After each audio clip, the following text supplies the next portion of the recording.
podcast, Real Crime Stories, backyard beverage, coffee with Cannon, whatever you want to call it. Beautiful day today, a little cooler than usual, but I'm shooting in the backyard by my pool, and welcoming me, Raggedy Hobo. This is when I need to chat when no one is here. No challenge to keep up. Raggedy Hobo, love the name, love the name.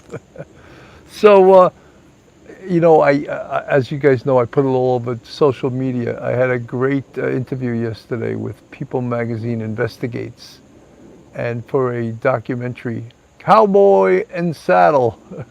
Howdy, Bill. Howdy, how you doing? Good to see you. I love that Western talk, you know.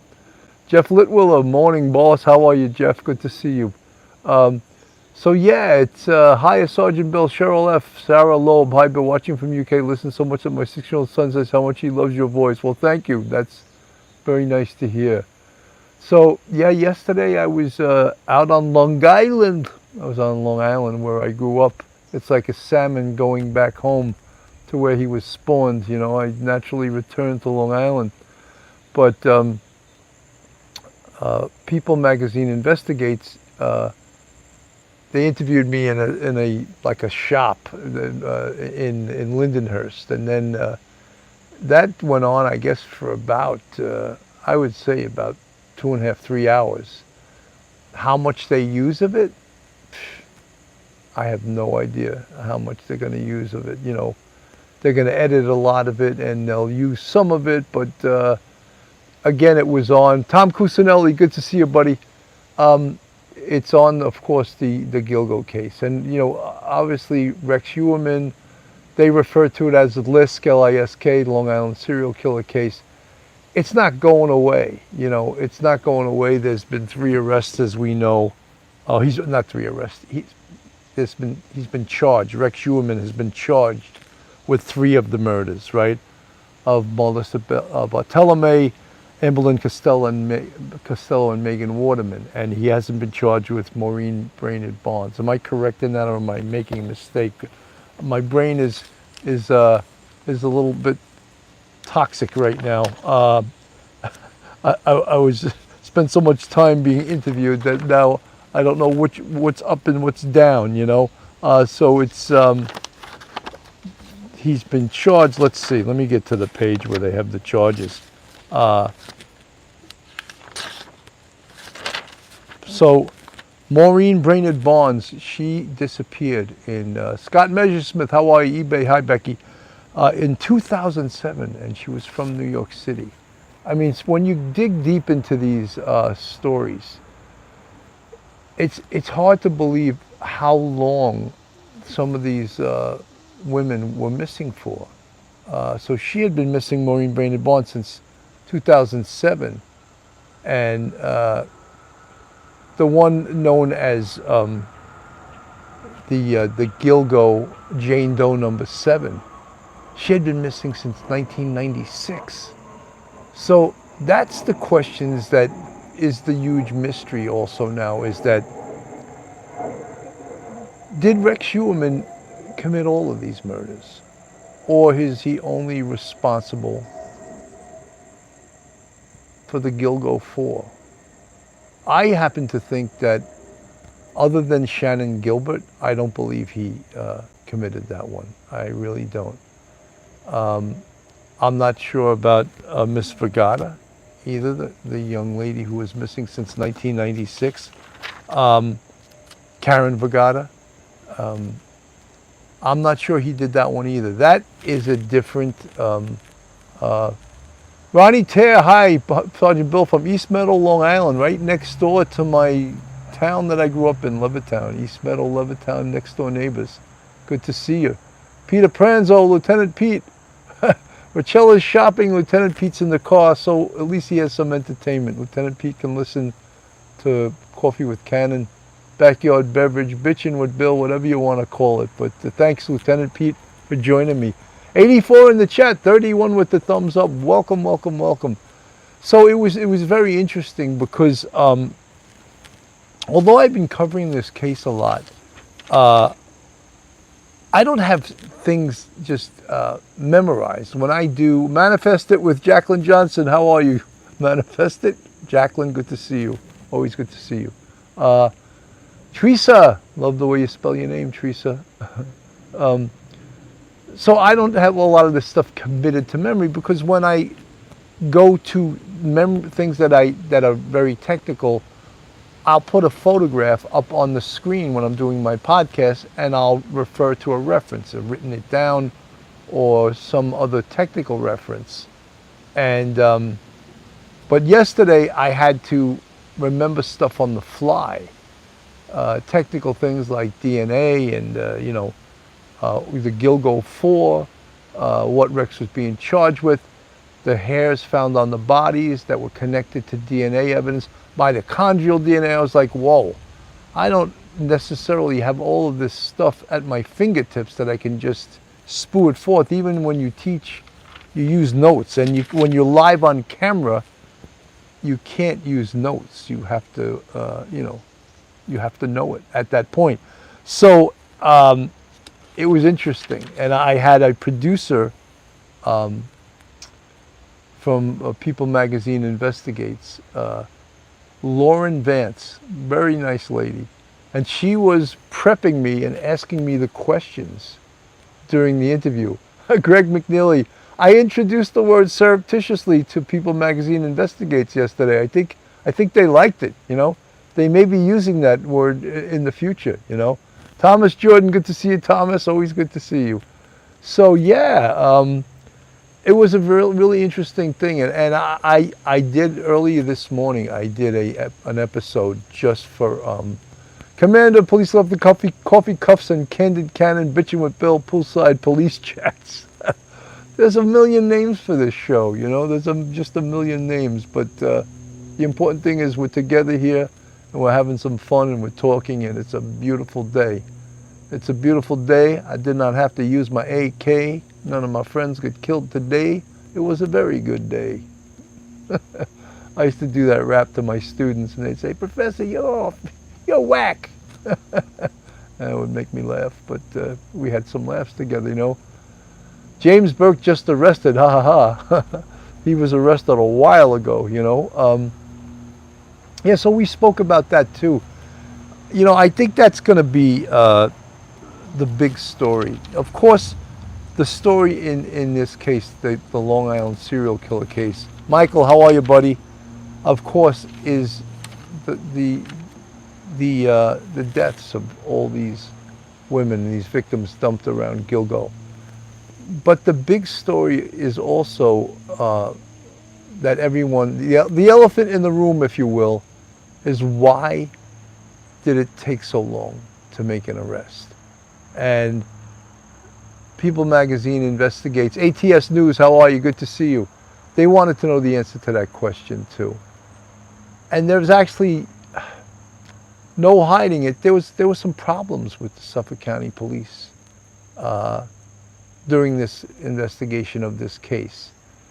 Some of the problems, there was corruption. Chief Burke, he didn't bring the FBI in. He didn't push his investigators to really find out who was doing this.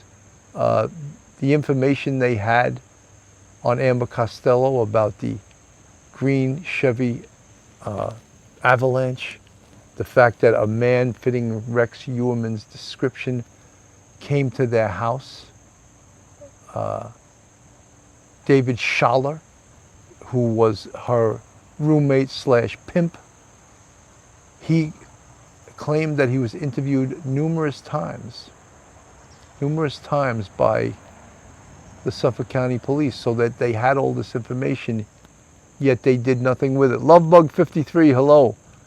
So those are some of the questions they had, and what, in my opinion, was the problem. And you can't, I guess, early on I didn't want to sort of throw the Suffolk County Police, and not the task force, the police that had investigated for so many years. And it probably wasn't the rank and file investigators, but it was the bosses, Chief Burke, and then, of course, as the leader goes, the investigation goes.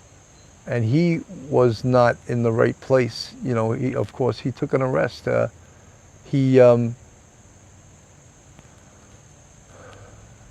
Amazing how they got the DNA for the suspect in the Morin case in such a short time.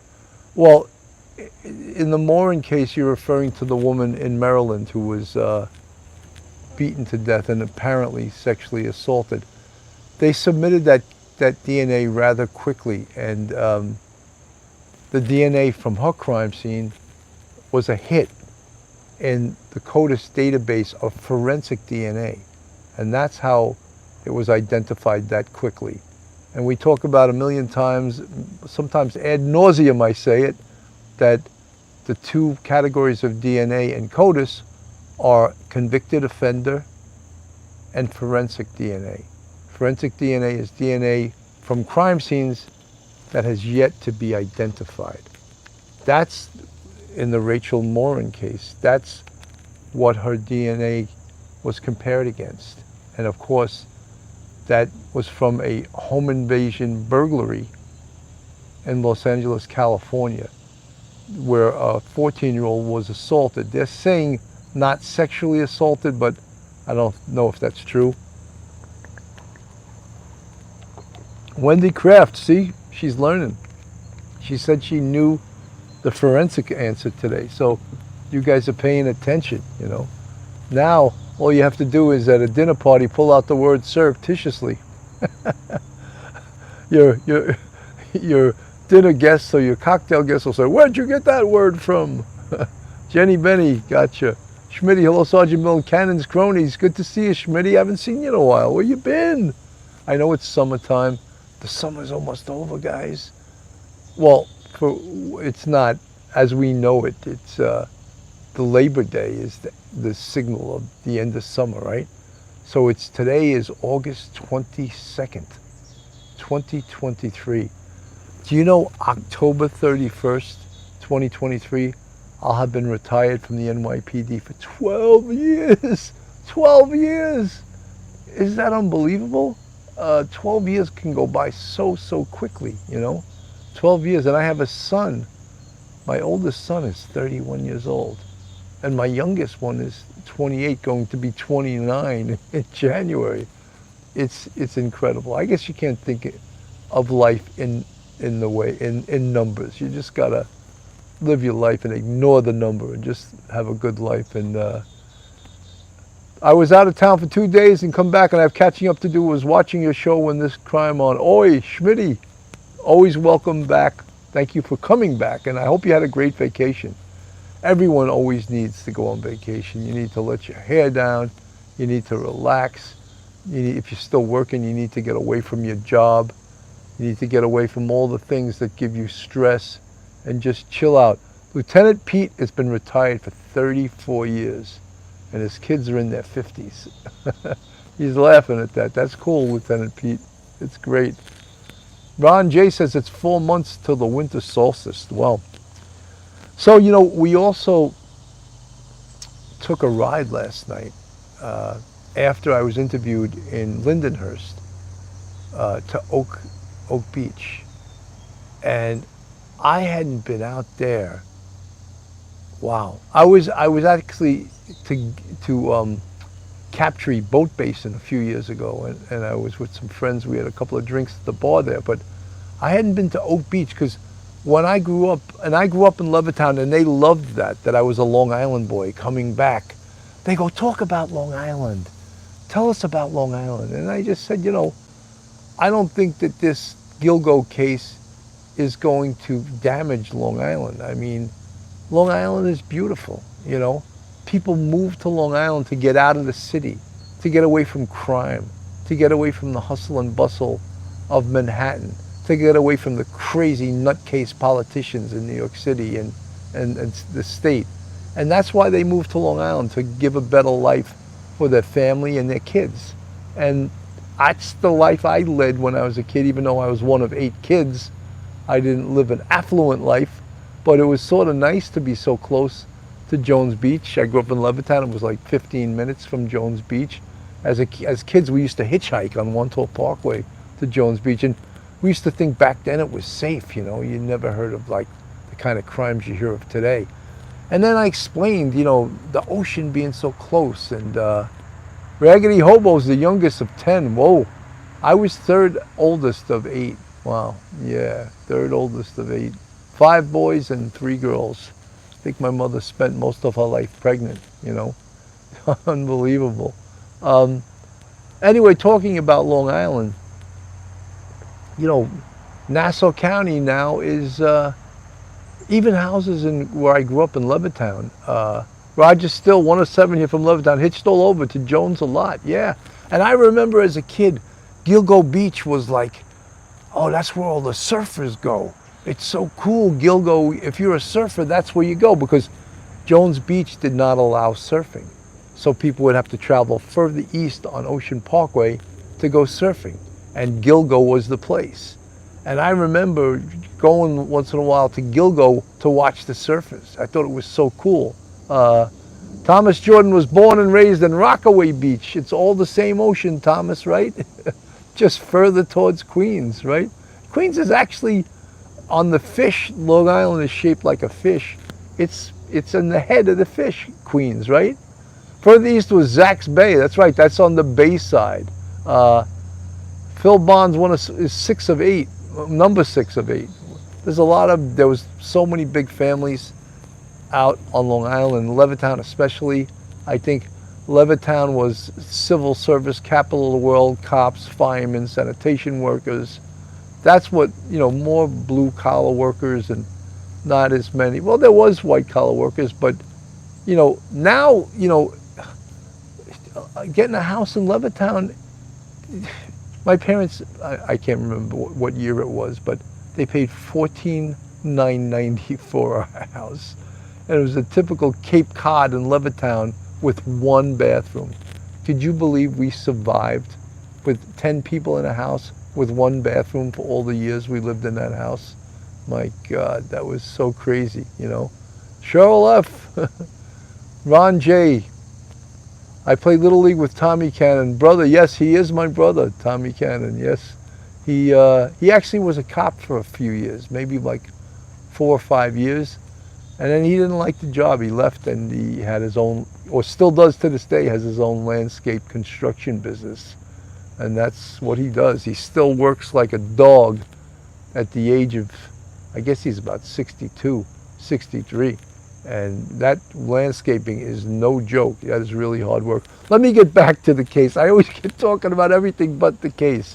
So we were at Oak Beach, and that Oak Beach area there where the homes are, where Shannon Gilbert went on an out call. We all know she was a sex worker, and something went terribly wrong.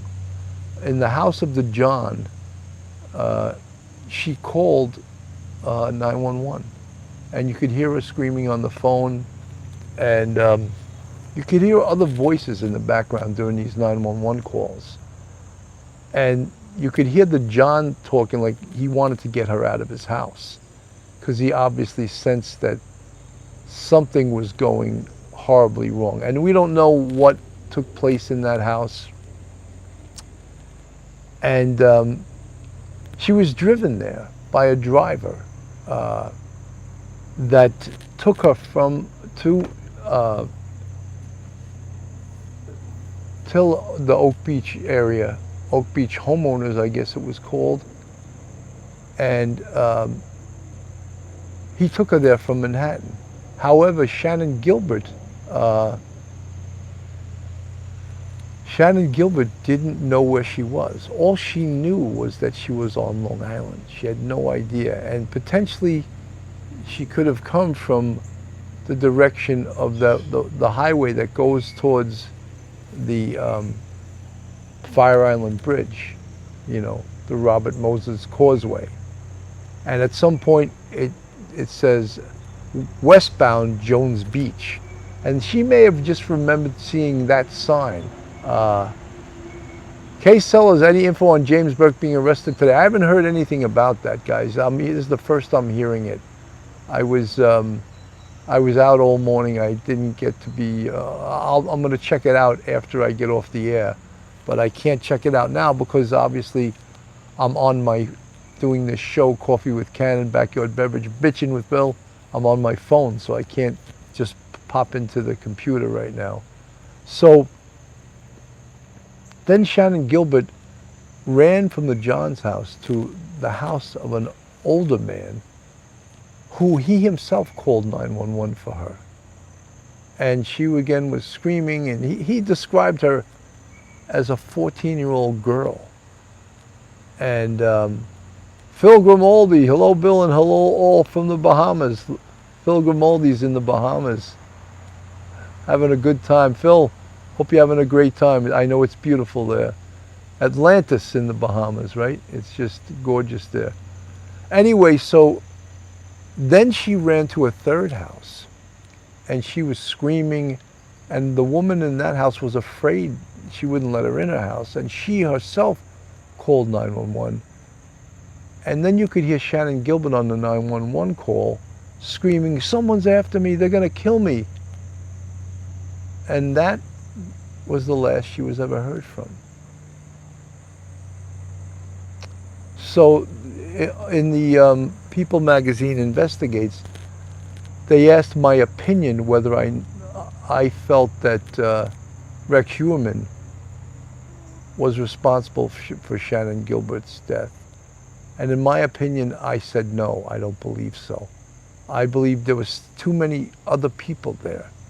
The Suffolk County Police now, according to Rodney Harrison, the police commissioner, they think that Shannon Gilbert's death was an accident, that perhaps she drowned in the marshes there.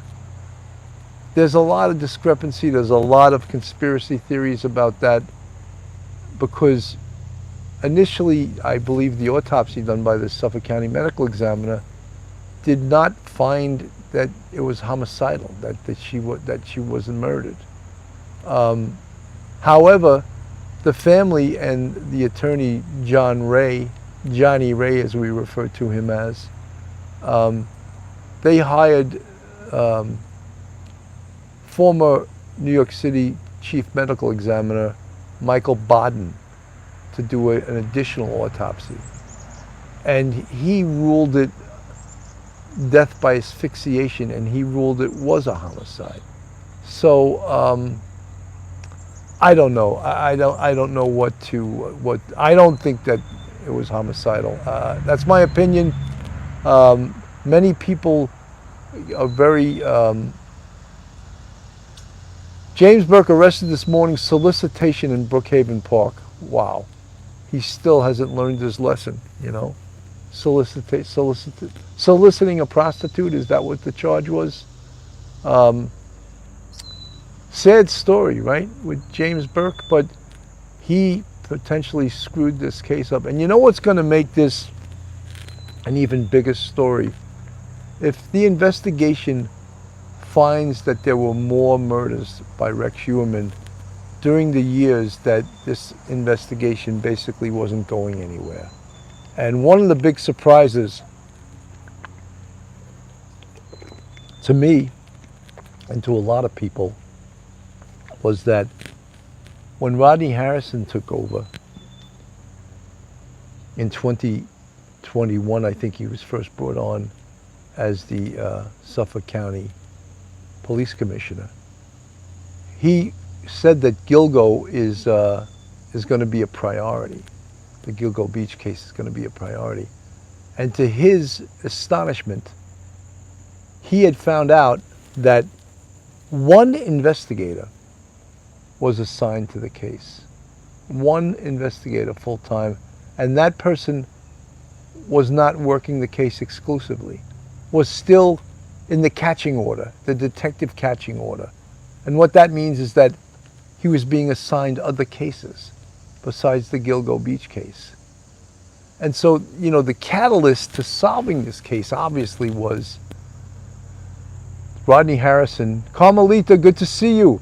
Rodney Harrison taking over the Suffolk County Police Department. Ray Tierney, a former Brooklyn Assistant District Attorney, coming out, becoming the Suffolk County DA, and them establishing this task force. Carmelita, don't worry about being late. Good luck to your daughter. Hope everything goes well. Her daughter's in labor.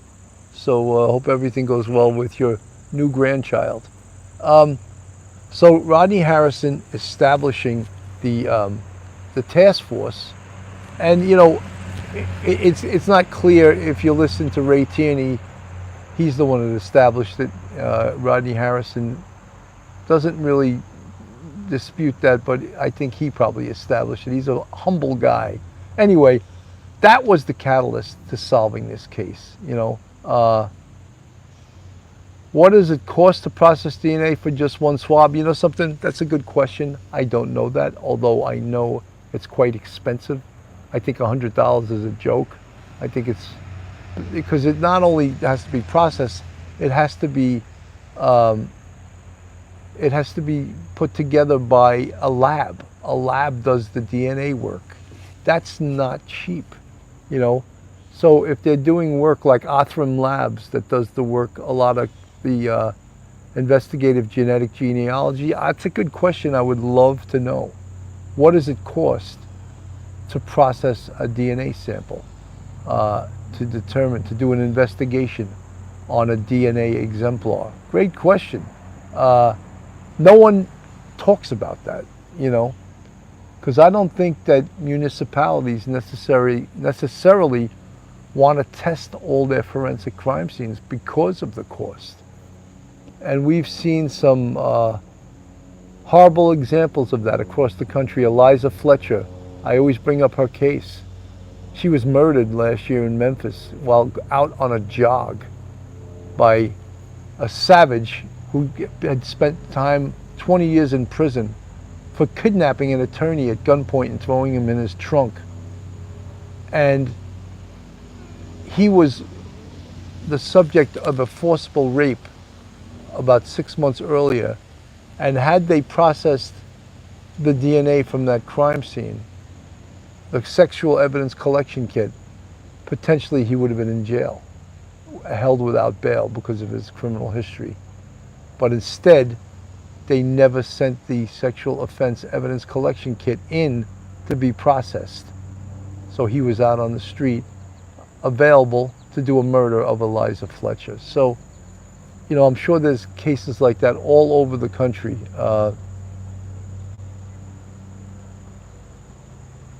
That married couple, the married couple you're referring to is, they're the owners of atreon Labs, and I'm sure they don't do things for free, all right?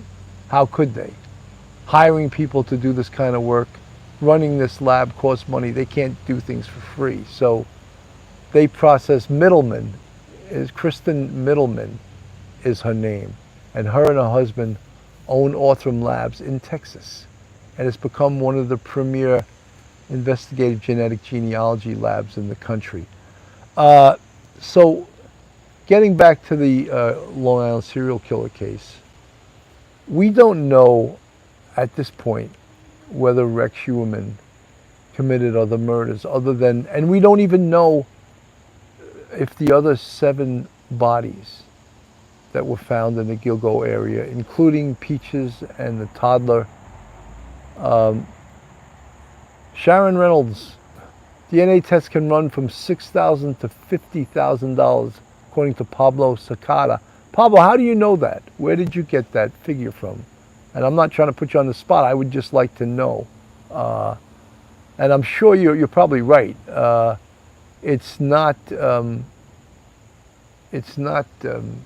cheap. There's no doubt. Donna Shaw, hello from Granite State, Bill. Love your show. I had contacted Kristen Middleman, and she had said she would come on my show, but since that, I contacted her on LinkedIn. I haven't heard back from her that she's coming on the show. Pablo Sicada, just looked it up, Googled it. Wow. I would have, look, I was always knew it was probably a lot of money, but I didn't know that it was that amount of money. So could you imagine what it costs to do like a family tree in regards to investigative genetic genealogy? It's got to be a fortune. And think of the Brian Kohberger case. The defense is insisting on identifying 3 other male DNA pieces of evidence on that scene to eliminate them, or to say, oh, how do you know this isn't the perp? One of them was a glove found within the crime scene on the property. And so do they have to do an entire workup through investigative genetic genealogy to find out whose DNA that belongs to?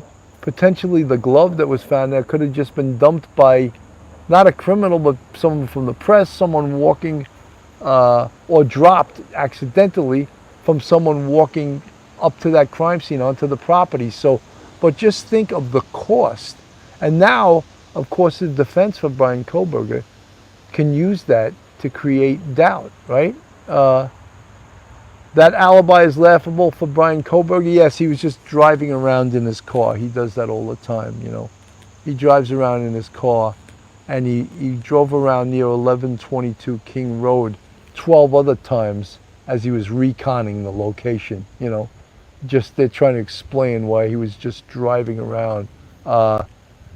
Identifies as closer to $3,000. Pretty sure YouTubers raise money to identify. Prices down from $6,000. So you're saying it's, look, we should get that from the horse's mouth. Someone that does this type of work, and find out how much does it cost.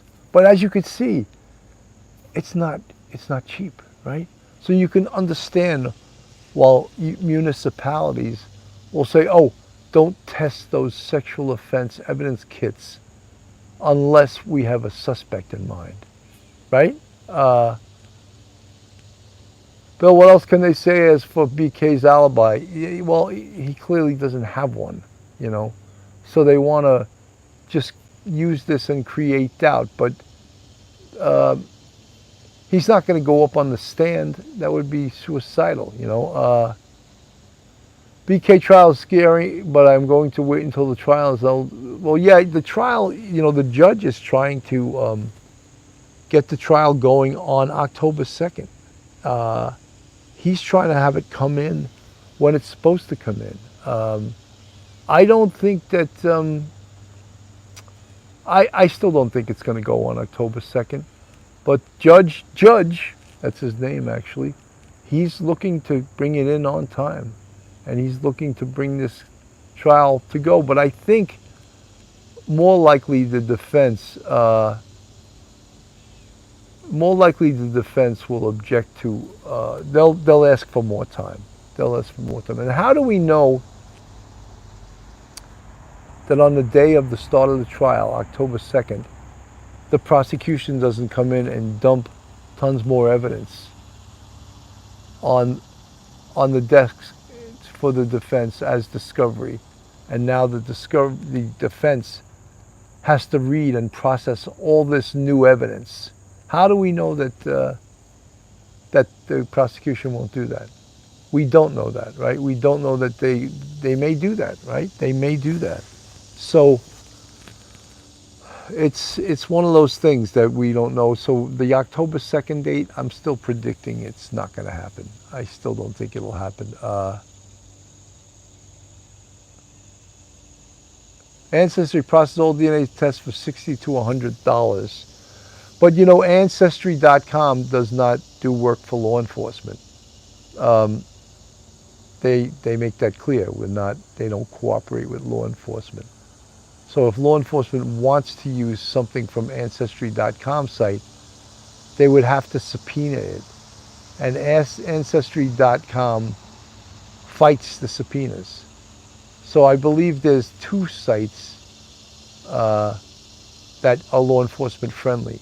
One is GEDmatch, and one is Ancestry something, but it's not Ancestry.com, it's not 23andMe.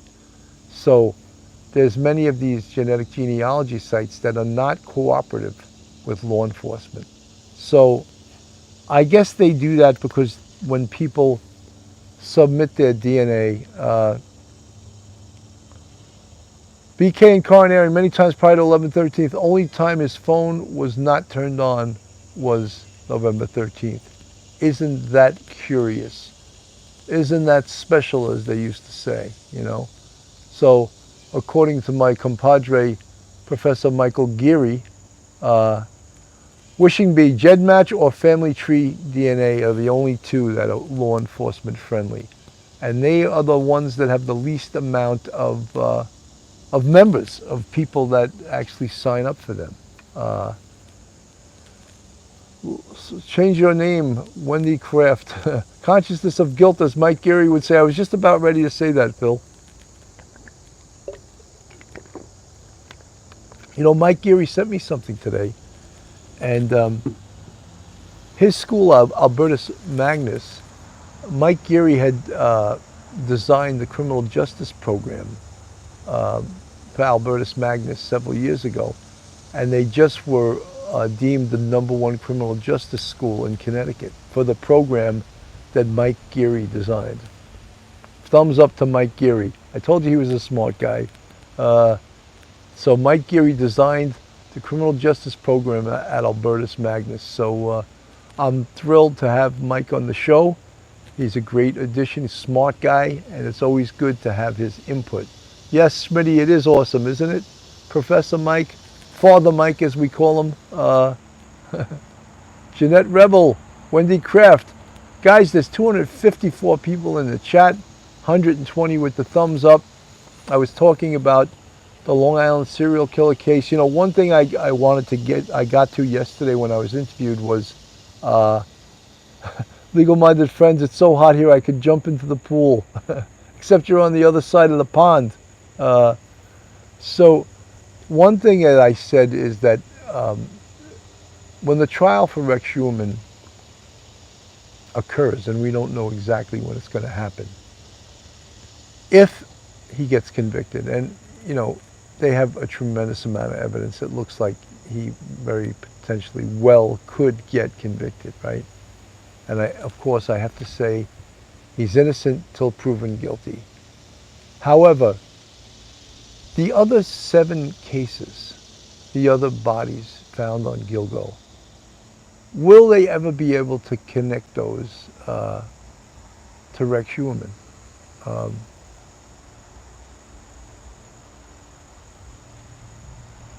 Will they ever be able to connect them? And one of my thoughts were, they don't have the leverage of the death penalty in New York State. So they could use that as leverage to say, look, if you cooperate, plead guilty, or after the fact, cooperate if you're convicted. We can't, well, they can't give him a plea down to life without parole. So right now, there's no death penalty in New York State, so the only sentence he's going to get is life without parole. So how do you bargain with this man? So my thoughts were that if he gets convicted, the only ace in the hole that the prosecution has is that they could say after the conviction, and again, this is if he gets convicted, after the conviction, look, if you cooperate and tell us everything you did and admit and tell us how you did it, called an allocution, that will make your life a little bit easier in prison. We'll make it easier so that you'll have more privileges. And that's the only thing they got to bargain with. Because are they going to be able to actually match these other cases to Rex Schumann? James Burke just arrested for soliciting a male hooker in Brookhaven Veterans Park. Hope they can lean on him for Gilgo cases info. Well, soliciting a prostitute is a misdemeanor. He's not going to say anything for being arrested for that. I wonder, though, if he's still on parole or any kind of supervision of the criminal justice system for the crime he was charged with. You know, for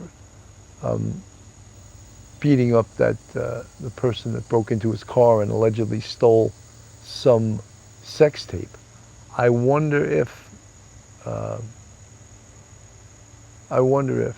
he's on parole.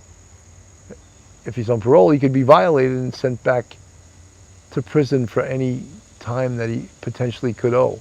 But we don't know if he owes any time or what.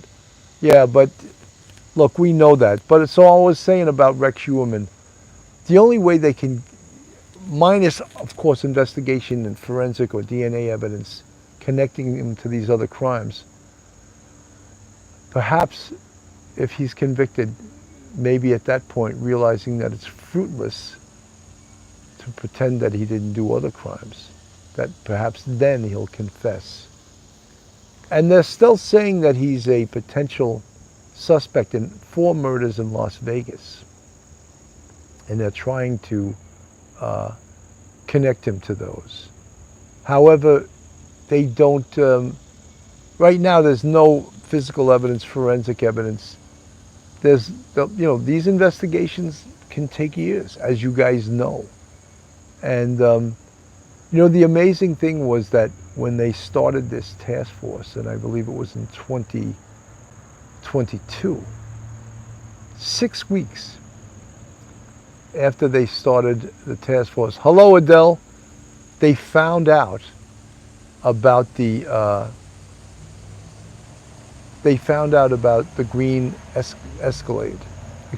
avalanche, the green avalanche, the Chevy Avalanche, and the connection to Rex Heuermann. 6 weeks, but yet 10 years, 11 years before that, they had this information and it went nowhere. So of course, the public is going to look at this as, well, what the hell was going on?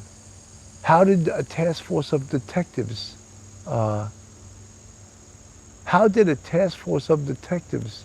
find out this information in 6 weeks that was available over 10 years ago? How did that happen? Incompetence? Corruption? What was it? And that's the elephant in the room during this case. That is totally the elephant in the room. The other thing is that people were claiming that potentially because these women were sex workers, that maximum effort wasn't put forth by the investigators. Could that be true? Yeah, it probably could be true. So all of these things are what we call the elephant in the room, that 6 weeks after they formed that task force, they identified Rex Heuermann. And of course, the technology now is much, much better than it was in 2010 when they discovered these bodies. Pharaoh, again, what is the elephant in the room? The elephant in the room is the corruption of the investigation, specifically with Chief Burke, who we just got word has just been arrested for solicitation of a male prostitute in Brookhaven Park. So that was the leader of this investigation. That's the elephant in the room, one of the elephants in the room. The other elephant in the room was maximum effort put in to solve this case by the Suffolk County detectives, or did they not work as hard because these were sex workers? I find that despicable if that's the case, because on the NYPD, which is my only reference, because that's the police department I worked for, detectives worked just as hard, no matter who the person was, what their station in life was, what their race was, what their sexual orientation was. They worked just as hard on those cases. So that's another, we talk about the elephant in the room, and everyone's going to want to know that. And the big question also, and this hasn't been answered yet, in the 10 or 11 years between when the murders first occurred, did Rex Heuermann do any other murders? Could murders have been prevented by arresting him? Could that have happened? But we don't know if there was any other murders other than we have the 11 bodies. Xenoline, does the 6,000 DNA test include getting tested DNA from victim clothing? All of that stuff is law enforcement stuff, and I'm sure that, government people know what they pay for these tests and what it costs police departments to submit these tests to private labs because they're not, I don't think the FBI labs, the police labs, have the capability to do what labs like Othram, O-T-H-R-A-M it's spelled. So I don't think that they have the capability to do the sophisticated tests in regards to investigative genetic genealogy that these labs have now. So these labs are going to make a lot of money, especially building these family trees, which resulted in solving murders that occurred 30 years ago, So incredible work they're doing. So how can they put a price tag,